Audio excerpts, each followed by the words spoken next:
आजकाल प्रत्येक दुसरा माणूस त्रासलेला आहे कारण मानसिक तणावाने त्याच्या आयुष्यात घर केले आहे, ज्यामुळे त्याचे जीवन प्रत्येक प्रकारे संपण्याच्या मार्गावर आहे.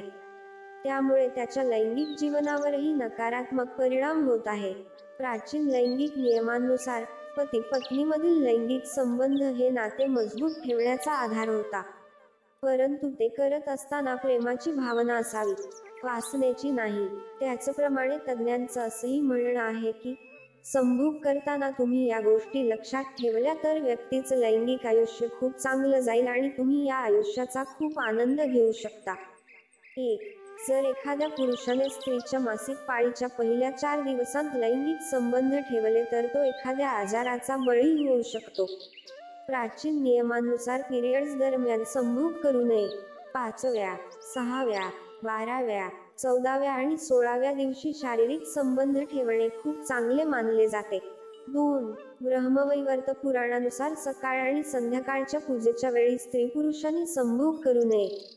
ग्रहण, सूर्योदय, सूर्यास्त, मृत्यू, श्रावण महिना, दिवसाची वेळ, भाद्रा, श्राद्ध, अमावस्या या काळात संभोग करू नये. 3. प्राचीन काळी कोणत्याही स्त्री पुरुषाला त्यांच्या पती पत्नीशिवाय इतर कोणाशीही लैंगिक संबंध ठेवण्यास पूर्णपणे बंदी होती. हे अनैतिक कृत्य मानले जात असे. या नियमांचे उल्लंघन करणाऱ्यांना आयुष्यभर पश्चाताप होतो, असेही सांगण्यात आले आहे. 4. गरोदर महिलेने गरोदरपणात संभोग करू नये. असे केल्याने मूल अपंग होण्याचा धोका असतो. 5. पवित्र वृक्ष, स्मशानभूमी, पवित्र स्थाने, गुरुकुल, रुग्णालय अशा ठिकाणी संभोग करण्यास मनाई आहे.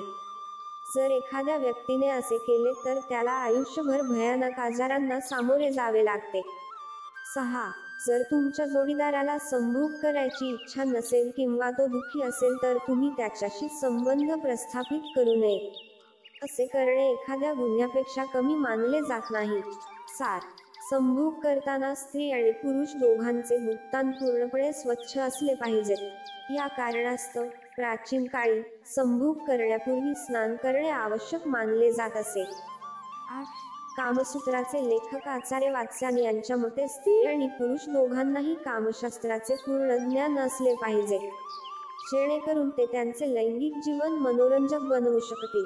कारण ज्या जोडप्यांचे लैंगिक जीवन चांगले असते, त्यांच्या घरात नेहमी शांती आणि आनंद नांदतो. 9. प्राचीन नियमांनुसार रात्रीच्या पूर्वार्धात संभोग करण्याचा सल्ला दिला जातो. मध्यरात्री केलेले समागम हे चांडाळाचे कार्य मानले जाते. याचा अर्थ यावेळी केलेल्या संभोगातून जन्मलेल्या मुलामध्ये राक्षसी प्रवृत्ती असू शकते. मित्रांनो, व्हिडिओ आवडला असेल तर व्हिडिओला लाईक करा आणि व्हिडिओ कसा वाटला ते देखील कॉमेंट करून कळवा. आणि अशाच नवनवीन व्हिडिओसाठी आपल्या चॅनलला सबस्क्राईब करा. धन्यवाद.